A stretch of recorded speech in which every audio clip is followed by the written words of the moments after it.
Welcome to the 50th anniversary celebration here on the Kiss Army Things podcast. My name is Xander. My name is Daphne.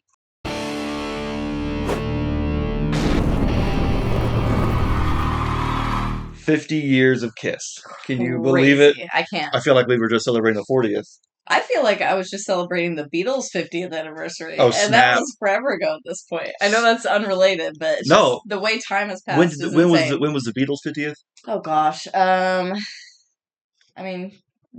10 to 15 years ago. Yeah. For sure. Yeah, that's about the same time Kiss's 40th was. Yeah. That's crazy. Well, anyway, if you're watching this episode, on the day that it was uploaded, January 30th, 2023, that means you're watching this on the day 50 years to the day when Kiss played their very first concert on January 30th, 1973 at the W.A.L.K.E.R Club, the Coventry Club in Queens, New York. So how fitting it is that we would record and upload today's episode on the day that Kiss, their first concert, took place 50 years ago. What a time to celebrate. Obviously, we're always looking for reasons to celebrate here on the Kiss Army Things podcast. This is just one more reason to celebrate. Absolutely. But thank you, Kiss Army, for joining us. My wife, Daphne, is joining me again today.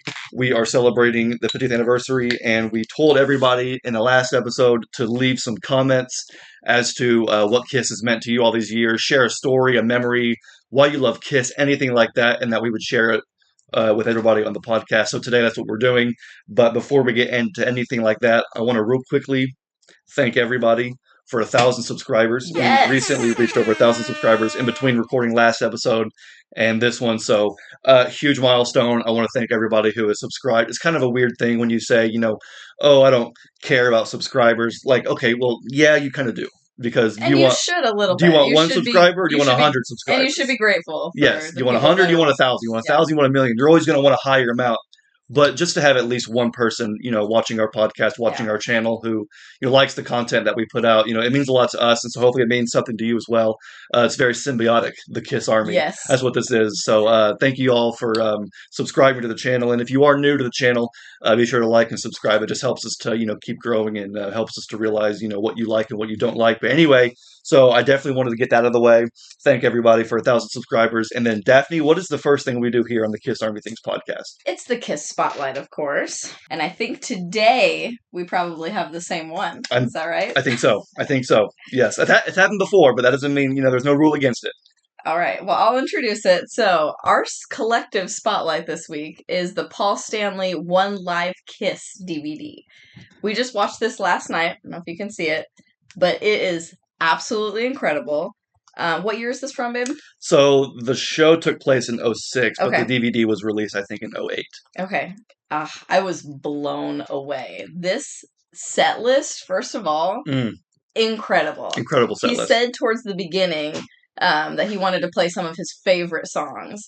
And he did a really good mix of, his original solo album, Live to Win, which was more around that time, and then plenty of Kiss songs as well.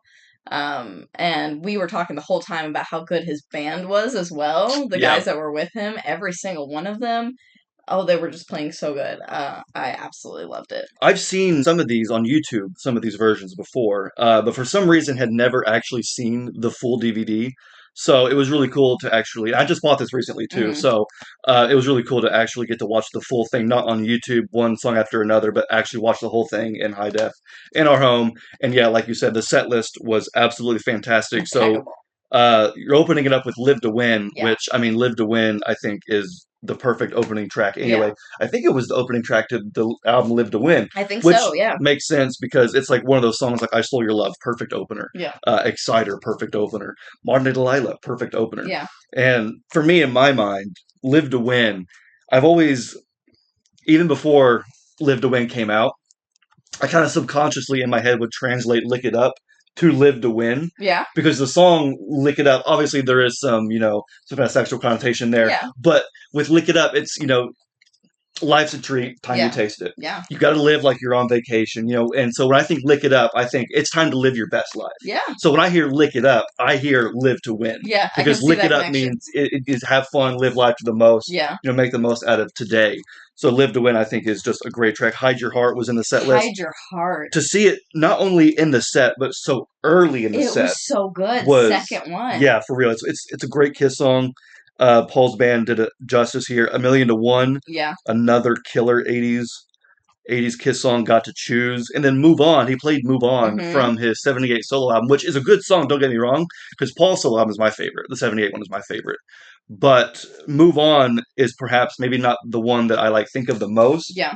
But it sounded probably the best it's ever sounded on this DVD. It was Yeah. just to hear, of course, hearing things live, it's going to bring it to life more anyway.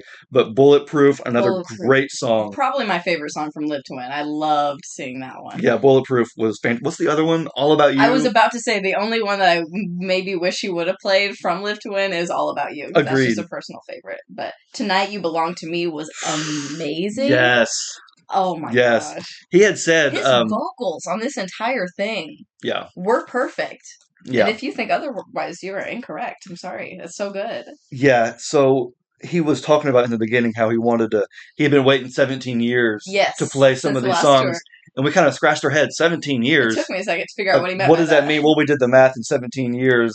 Prior to this was his '89 solo tour, Right. which I guess makes kind of sense. He's played some of these songs on his solo tour, and then only now is he getting to play more and then more with Live to Win. So I don't know, just a killer track list, a killer DVD. Yeah, like you said, Paul's band was great. I think they So were good. they were a house band for some TV show, and Paul's like, no, that's my band now. Yeah. They're my band. He And made the right decision. whoever they Every were, single one of them incredible. was great musicians. They had like 3 guitars Yeah. going. They had Paul, who I assume would play rhythm, and they had the lead guitar player, but there was another guitar player Yeah. on Paul's right next to the bass player. Yep. So you got triple guitar action. Yep. Bass guitar, drum, and then there was a keyboard play. The keyboard was great. So, I mean, you're talking about a really, really good solo band. Everybody was firing off on all cylinders. So, I'm sure most people have already seen this by now.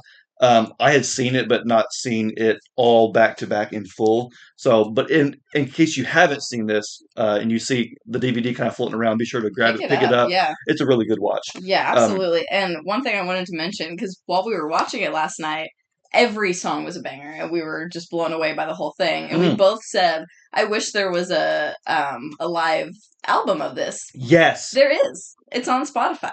I looked it up. It's on his Spotify. If you go to Paul Stanley, and you don't have to just look it up. If you go to Paul Stanley's Spotify, there's 3 albums. There's the original solo album from '78, Live to Win, and One Life Kiss. So we can listen to it on Spotify, and I plan on it. I never knew that. Yeah. How did I not know that? Well, maybe that it was on hasn't been. Spotify. I mean, maybe it wasn't always on there. Maybe it was added somewhat recently, but Crazy. I plan on listening to this because I mean that version of "I Still Love You." I love Yeah. every version of that song because it's one of my favorites. But it gave me goosebumps. It was yeah. It was so good. One other one that does not get played at all. This might have been the first time it got played. Magic Touch. Yep, Yes. that's what I was gonna say. As soon as he said this one comes from Dynasty, we've never played it. I was thinking Sure Know Something, but they've played that a few times, Right. and even though that would have been a really good one too, Yeah. I was thinking, well, what's it going to be? He said Magic. I was like, well, it could only be Magic Touch And it was so because they've played Sure Know Something, they've played I Was Made for Loving You, so the only other Paul song on that album is Magic Touch, I think. So it would make absolute sense. And then there were some other good ones from Live to Win. Every Time I See You Around, I think is a really good song. Oh, that was sad. Yeah. Lift surprised me. Well, yeah, I was gonna say Lift is kind of like Move On, where it's like it's a good song, but on that album it may not be my go-to. It didn't grab me as much on the album, but hearing it live, I heard it in a whole new light. It was really interesting and really good songwriting. I think Paul did a really good job of choosing, I think you mentioned this last night, but choosing some of his best songwriting for this track. Yes. Because I was blown away by each one, and like I saw each song kind of from a new perspective, so I really enjoyed that. Yeah, A Million to One is a song that just never got its due. Yeah. Hide Your Heart's been played in the last several years. One of my favorites. More often, it's rising up my list of favorite Kiss songs lately. It's a really good one. I think it's underrated. The storytelling is so good. It's a really good one. A Million to One, like we said, is great. So yeah, we wanted to spotlight the Paul Stanley One Live Kiss DVD. What a great show. If you want, you can put that right up there.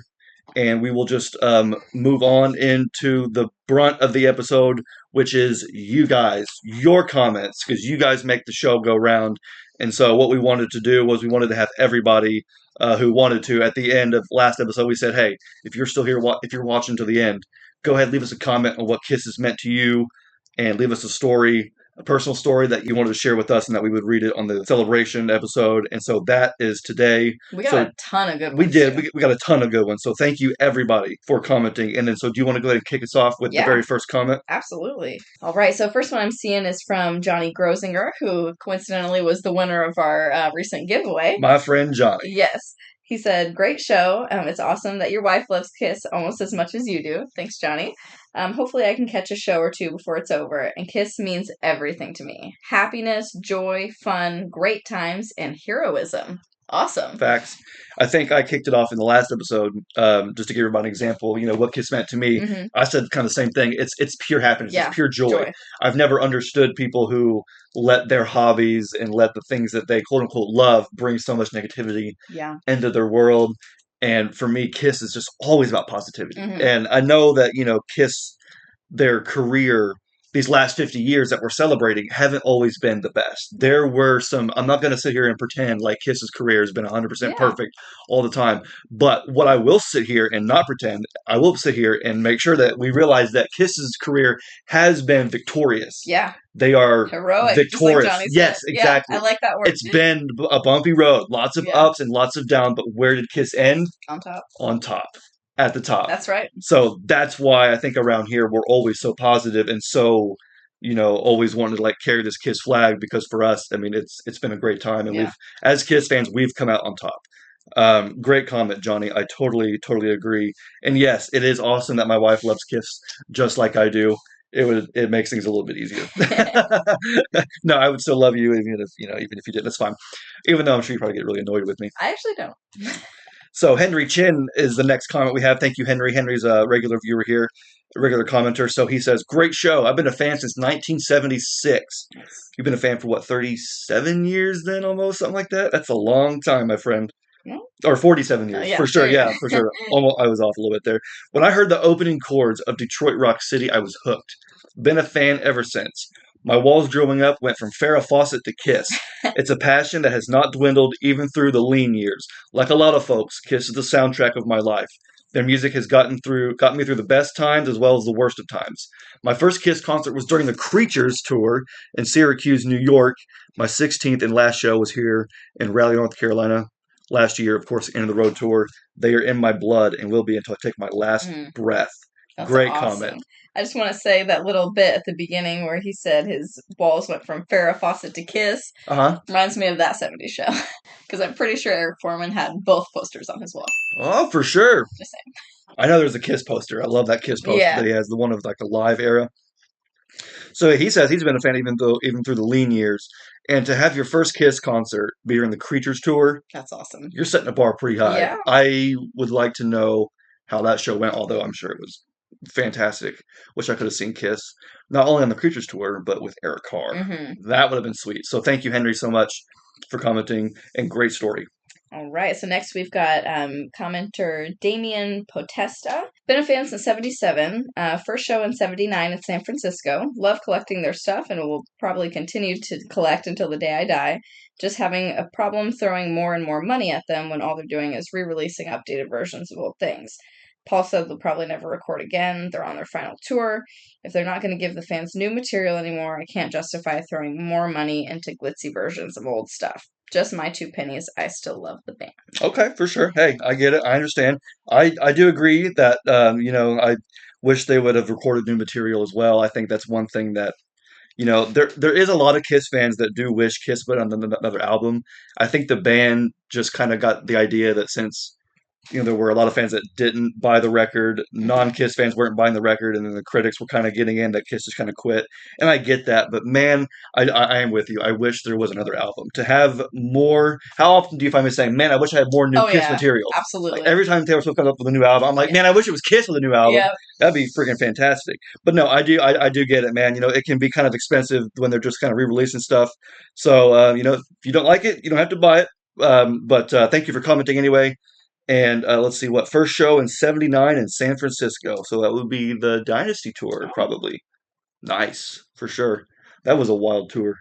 All right, let's see what else we got. We got Flyby Girl says, I just recently turned 48. I was introduced to Kiss when my cousin brought her Destroyer album to my house and told me that I had to hear it. I was about 6 years old, and that was all it took. I was instantly hooked. Kiss for me means simply a rockin' good time. They're always inviting us to their celebration where we will rock and roll all night and party every day. Love that. As soon as I was reading the rockin' good time celebration, I was thinking about the documentary on A&E. Hmm. Gene said something that I didn't anticipate, and it was super cheesy but super hilarious, but also super correct. He was talking about at the end. He was like, "Kiss, we're the party masters." He was like, Oh we, yeah, "We're the masters of partying." And the way he said it was way better than I am now. But the way he said it just put a smile on my face. that's awesome. And I think what Gene was saying is exactly what Flyby Girl's getting at. Is just they're the party Yeah, masters. all about celebration and celebrating life and happiness. And congrats to your cousin for being awesome, because they're the ones that brought Destroyer to your house and said you had to hear it. They were correct. You have to hear it. So I'm glad that your cousin had your back on that one. You want to read the next one? Yes. And then Taylor Keehee, I'm sorry if I'm saying your name wrong, says, Daphne knows what's up. Is that you and tomorrow are the jams? Cheers, fam. Agreed. Cheers to you, Taylor. Was Thank your you. let's see, wasn't your spotlight unmasked last Yes, time? it was, I think and that's those were two of the songs that I mentioned as standouts. So for we are sure. on the same page. All right, cool. What about Tales of the Kiss Geek there? What's Glenn got to say? So Glenn says, great episode, guys. What does kiss mean to me? It's hard to explain, easier to feel. Mm. Kiss is like that friend or family member you can totally be yourself around. There's zero judgment. It's 100% be you. It's inclusion, empowerment, and the naysayers can be forgotten. Kiss at times makes me emotional. I find the hair standing up on my arms at times, listening to stuff like Flaming Youth or I Just Wanna. One memory I will take with me to the grave is when I walked into the soundcheck experience. Without any notice or forewarning, I broke down. It was funny because I felt people looking over at me as if they were concerned. The truth is, Kiss is all positive energy and a passion for being all things you. That's the most I've ever had of that Kiss feeling all at once, and I am forever grateful for it. Guys, thank you so much for the podcast. Each upload truly brightens up my day. Take care, Jeb, Xander, and Daphne. Now that's a great That's comment. a great comment. That Thanks, Glenn. is a great comment. He said, what did he say in the beginning? It's easier to feel. Yeah, absolutely. Kiss is He's right. Kiss is a It's hard to feeling. put into words. It's a feeling. Absolutely. And I think Paul Stanley would agree. The truth, Kiss is all positive energy and passion for being all things you. Yeah. I think that's exactly what Kiss has always wanted it to be. Self-expression. Celebrate Yeah, individuality, absolutely. celebrate self-expression, and Yeah. just to be your authentic self. And no, thank you for commenting and thank you for watching. I'm glad that every upload brightens your day. And actually, I was just on with Glenn over on his channel, Tales of the Yes. Kiss Geek, too. Check it So out. check him out because great stuff. And we may come back to him later. We'll see. But our next comment comes from Kiss Army Nation podcast, our friends over at the Kiss Army Nation podcast, who says, I think it's probably Pasquale. I've been a fan since 1976. As a kid, I was told I would amount to nothing, and Kiss was the root of all my problems. Years later, I tried to change my life around, and I believed the naysayers and discarded Kiss from my life. Years later, at the Hot in the Shade show, I realized that Kiss was never my damnation, but rather my salvation. What does Kiss mean to me? Everything, all caps, everything. They helped shape me to the person I am today. Wow. I love all the comments. Fan of Fans is 76, Fans is 77. Yeah, it's like, awesome. man, I wish I could have that longevity too. It's like, oh, I bet it's been a great ride. But no, I am sorry to hear that somebody or some people would actually tell you that you would. I've been told the same thing, that I would amount to nothing, and I've also been told that Kiss is the root of my problems too. And I think Glenn said it. Naysayers be damned, because they don't know anything. Lots of people think they know what's best for you. They probably do not. And I'm so glad that at that Hot in the Shade show you had that kind of that epiphany, that realization, if you will. And as far as Kiss, shaping you, I think Kiss shapes us all. Yeah. Now, maybe this could be said for everything else, whether you like the theater or sports or whatever it is. But Gene and Paul especially have been huge influences on I know my life. Yeah. And I'm assuming that's what Pasquale's getting to as well. You look at these guys who have done well for themselves. And it's like, hey, I can take a page out of their book. Absolutely. Gene and Paul, are they perfect? No. But man, they are good role models in a lot of ways. In a lot of ways, yeah. Agreed. Work ethic. I know my work ethic comes from them. Yeah. The idea that you need to, if be focused, stay focused, work hard. If you work hard, you can attain it. if what you get in is what you get out. Yep. And no, I agree. Kiss has also helped shape me to the person I am today. And would you like to read Steve's Yes. comments? And Steve Anderson says, "What does Kiss mean to me? It all started when I was 6 years old in 1977. Ace was my first guitar hero. Yes, me air guitaring with a tennis racket on my bed to his guitar solo on Alive 2. No disrespect to all the other guitar players that have been in the band, but when Ace left the band in '82, I left as a fan. Got into other music, bands like bands and Eddie Van Halen made me pick up a guitar to actually learn how to play around '86. When the reunion happened in '96, it all came back. I wasn't able to see them live as a child, so this was huge. I saw a '96 reunion, '97 Lost Cities, Millennium, and Psycho Circus shows. The Millennium show was a ridiculous dream. The world was supposed to end Millennium night at midnight. So where did I want to be? Kiss was playing in BC Place Stadium in Vancouver. And if I was going to die at midnight, I had to be in front of Ace. That's how important he is to me. I was in row 8 on the floor in front of Ace. No words of a lie. Ace drank out of his red beer cup and threw it into the crowd. Just like in the Detroit Rock City movie, where one of the actors grabs Peter's drumstick out of the air in the crowd, I did the same. I reached up and amongst a bunch of hands grabbed that red beer cup out of the air. No after battle with anyone. Nice. Yeah, I really felt like it was divine intervention. God came down from heaven and made sure that I grabbed it. It was a real goosebump moment that I'll never forget. I still have that red beer cup with Ace's name felted in black on gray tape that also has a white Dixie cup straw attached to it. Nice. My collection is anything to do with Ace and Kiss only. Again, no disrespect to the other guitar players, but it just doesn't seem or doesn't have the same vibe without him. That's what makes some guitar players so special and unique. Imagine Van Halen without Eddie. It just wouldn't have been the same. That's what Ace means to me. I followed his solo career and have all of the vinyl and saw him live in January 2019 in Seattle. For 2023, I predict a debut 50th anniversary box set and have already been given a thumbs up from a worthy source that it's going to be next. I imagine a picture disc and pretty much anything they can think of. But remember, the first album wasn't actually released until early '74. Maybe it'll be pre-ordered before Christmas, then shipped on the 50th anniversary date. Anyways, peace out from the southern tip of Vancouver Island, BC, Canada. Awesome. Thank you, Steve, so much for leaving your comment. I think in the last episode we were talking about our 2023 forecast and what we might expect to happen in 2023. Of course, a box set is on everybody's horizon, and so he's saying that he got a thumbs up from a pretty good source that the next one could be the first album, which would make sense. I mean, like you said, it's going to be it could be very well pre-ordered before Christmas and then shipped on the 50th anniversary in February. That would make sense to me. And then even one step further, that's 2024, 2025 is the 50th anniversary of Kiss Alive. Yeah, that's true. That might be the next box set. So I mean, hey, you're onto something there. Viable Now, theories, as far as his actual history, I can see why you're a blue Kool-Aid drinker. You always comment "blue Kool-Aid drinker." Peace out from the southern tip of BC, Canada. No, I can see why you absolutely love Ace. I think it's fantastic to be at the Millennium Show. Trying to think about how awesome that would have been. Because that one that was supposed to be Kiss Alive 4. Yeah. And then they got shelved because of label politics and whatever. And then so Kiss Alive 4 ended up becoming the Kiss Symphony. Right. And then that show that was Kiss Alive 4 ended up coming out as Kiss Alive Millennium Concert on the '06 Alive box set. But to have a show that you were at become a live album. Yeah.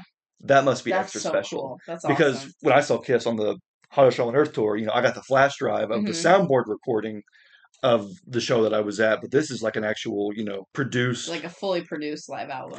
Live album, and so that is awesome. So cool. I can't imagine listen to that and go, I was there. Legit, I was there. Yeah, that's awesome.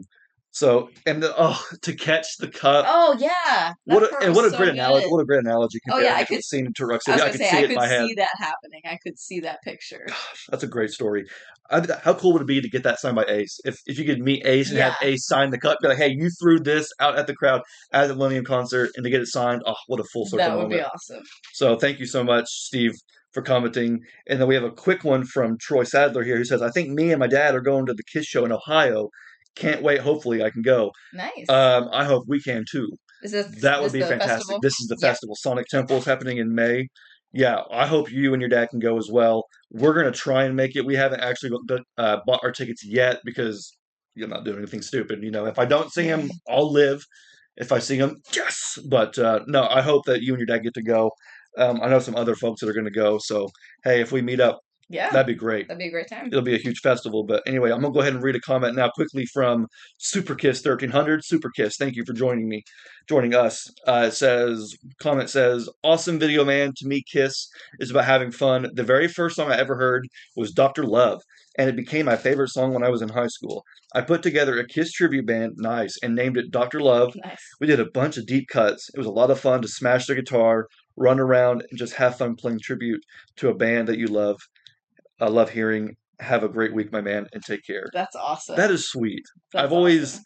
like had a fantasy about being in a Kiss tribute Yeah. band, because I do play drums and I Yeah. love, of course, Kiss is my favorite music. But Jeff I've always plays guitar. Joe plays guitar, but then like the makeup and the costume yeah. and the da da da da. But I'm glad Super Kiss had a good time playing it. Yeah, That's awesome. I love that. that does sound fun, smashing guitars, running around. Dr. Love, I will say this. For the longest time, I slept on it, but that song, especially the original studio version Mhm. on Rock and Roll Over, for some reason, that is one of the best studio Kiss tracks.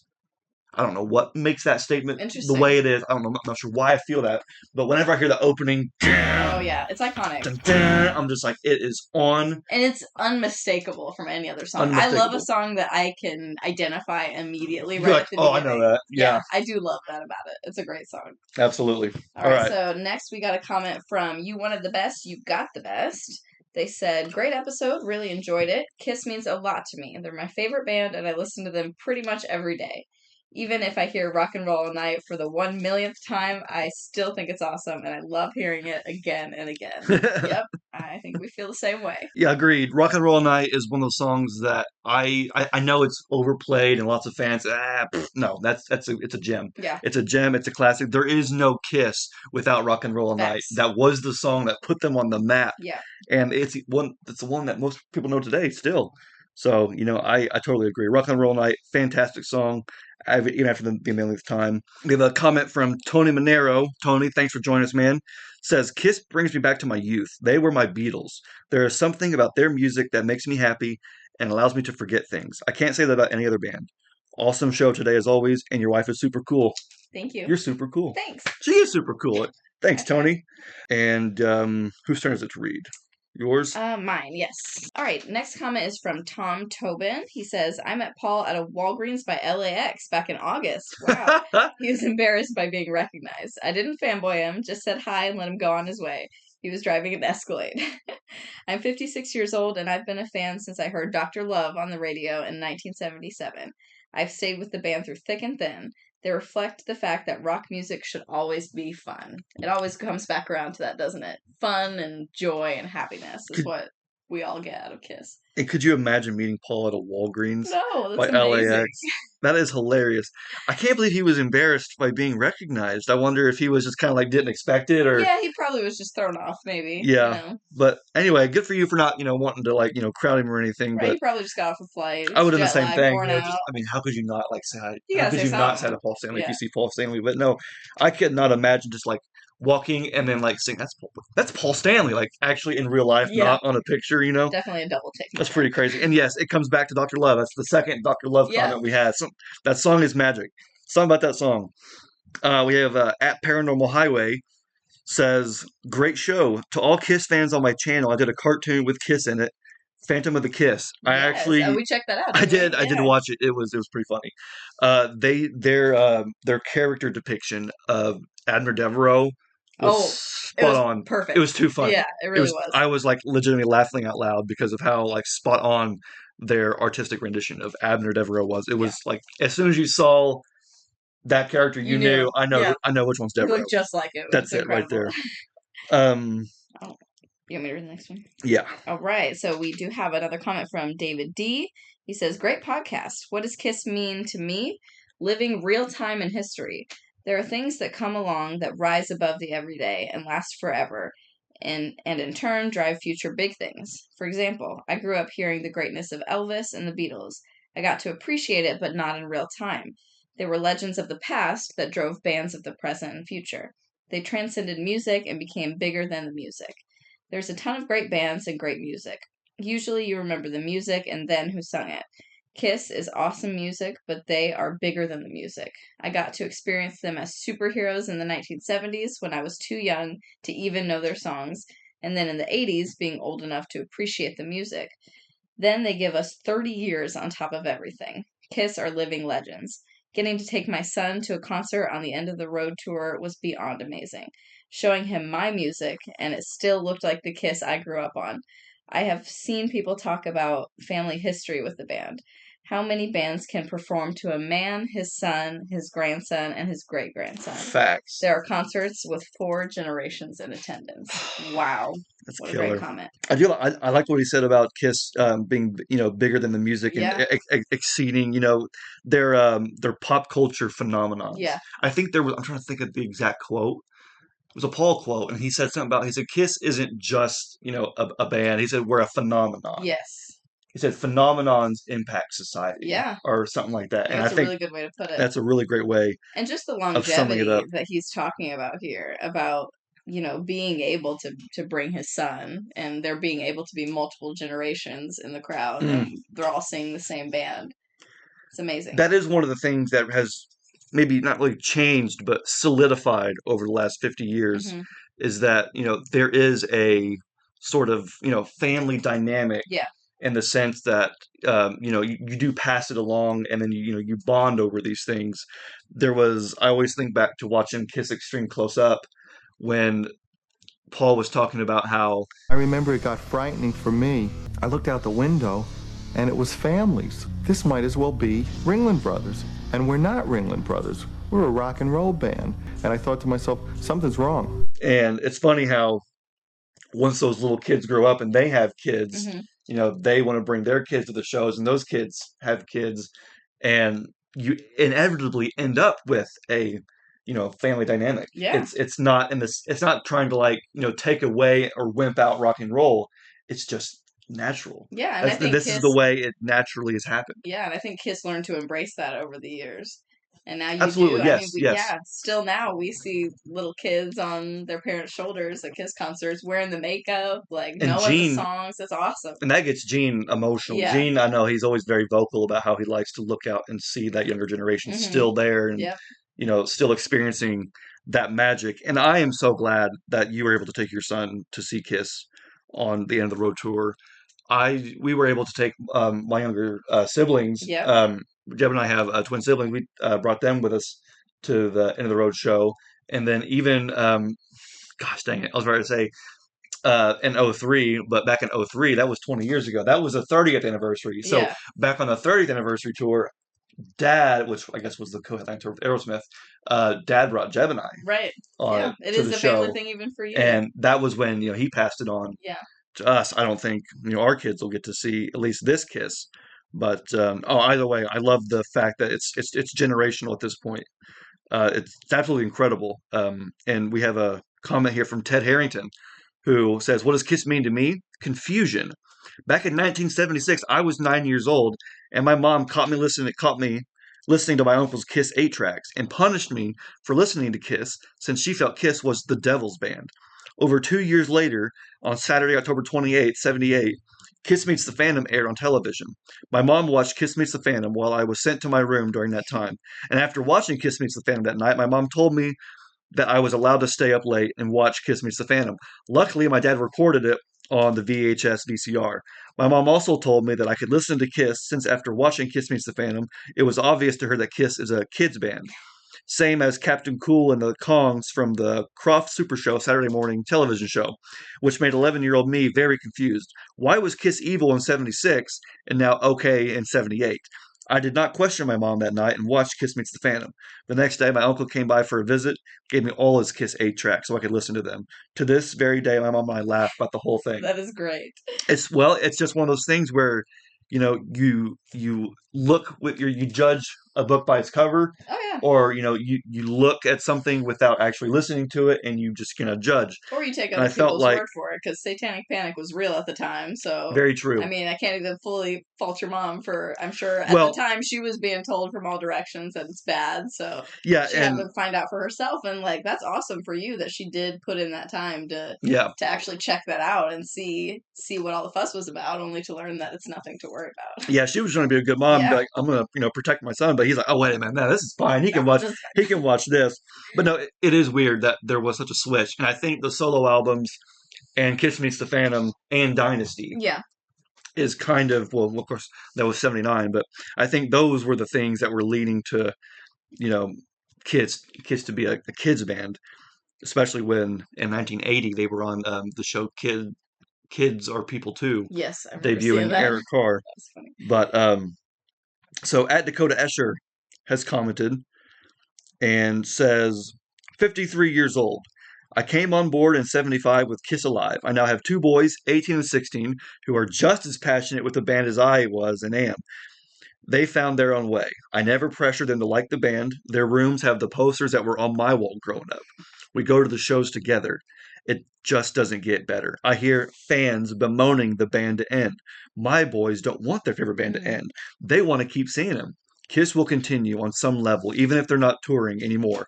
My fandom has never wavered. I love it all. I love the fact that there are so many eras, so many styles of music, so many looks. How could I have ever imagined as a young kid that my band would still be here all these years later? That warmed my heart. That did warm my heart That's because awesome. I can kind of relate to that too. Because our dad was the very same way, where he passed Kiss on to us Yeah. without kind of forcing it. Right. It was just kind of a natural thing where Jeb and I kind of took a hold of it, Yeah, you were around it, and it was and intriguing and we ended up exciting. liking Yeah. Kiss just as much, if not more, than our dad did. Yeah. And we kind of found our own way. So I love that we're not the only ones here. And you're right; it just does not get any better than that. And I certainly don't want them to end either. No. I do hear fans also kind of, oh, this tour never ending. It's like, good. It Do can you go want it to? as Why would long you as want it as to? long as fans want to see the band, and as long Yeah. as the band is willing to play, they should play. I know that once, even if they do one-off shows, this is the only time we're going to be able to actually see Kiss in person. Yeah. We've seen them a handful of times. We're good. I mean, obviously, I want to see one more, but even if not, it's like we've seen them. Yeah. We know this is going to be the last tour, so it's literally just get all you can take.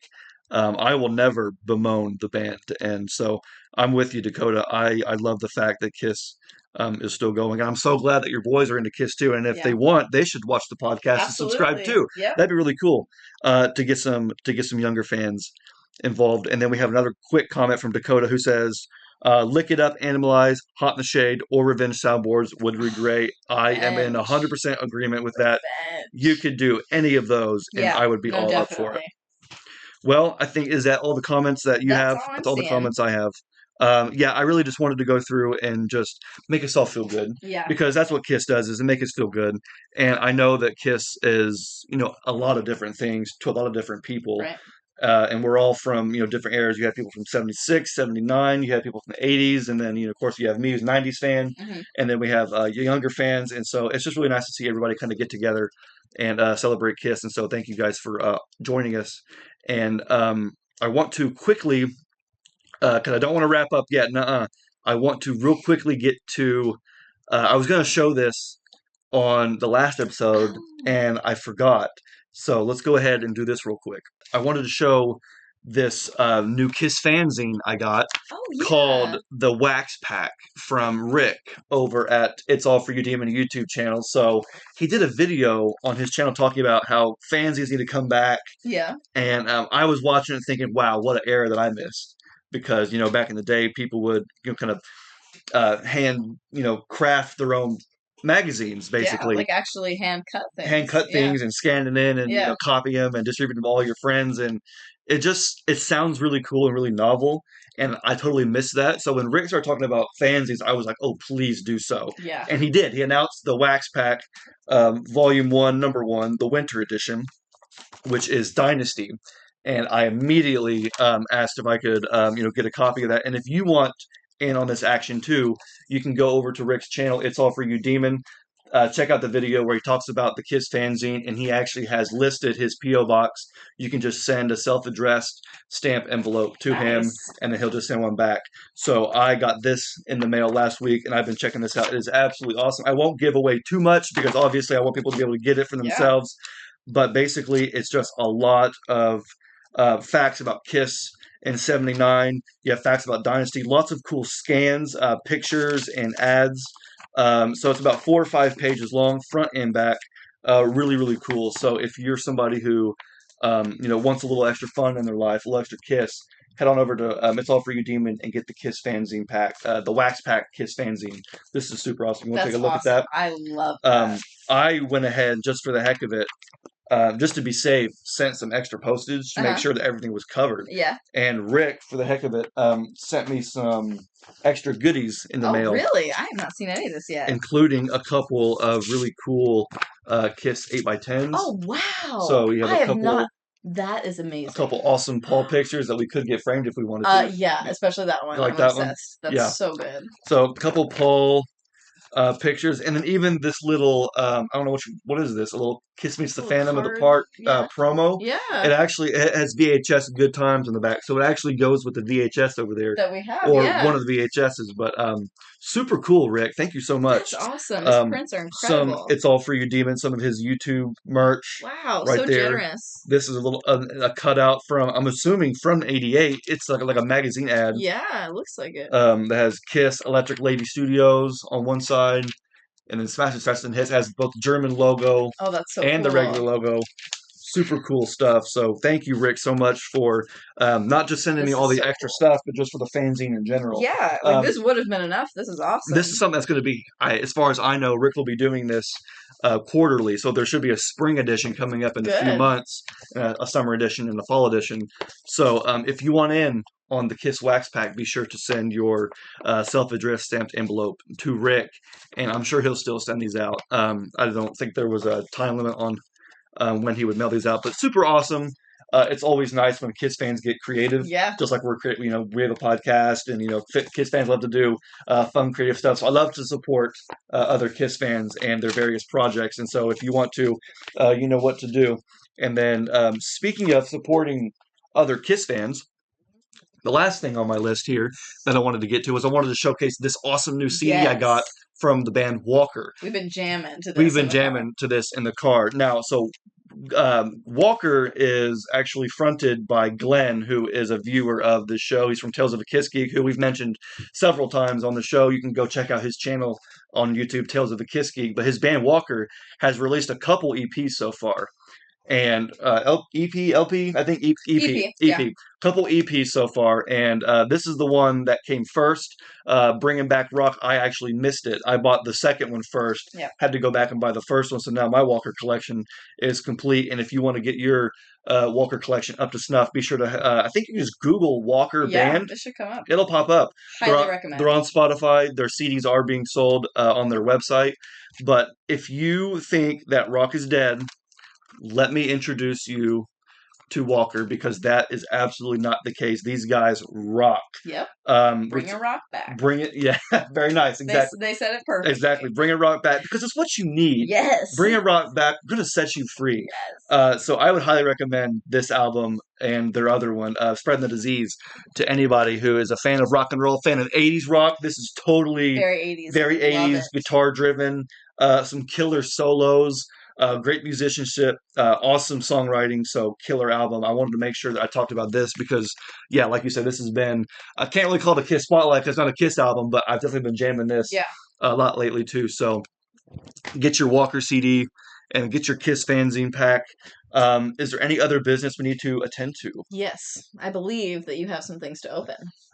Oh, well, technically... Am I wrong? Technically, you have something to open. Oh, even better. I just gotta get it out of here. I went ahead and opened it with the KISS knife. So if you want, this is what I think it is. I'm I will let excited you. About it. There's a few things in there, but I will let you open this. Oh, there are a few things. I don't actually know what this all is. Ooh, are these? Oh, these are some towels. Here, I'll give you one. There's two of them. Yes. Some brand new KISS towels.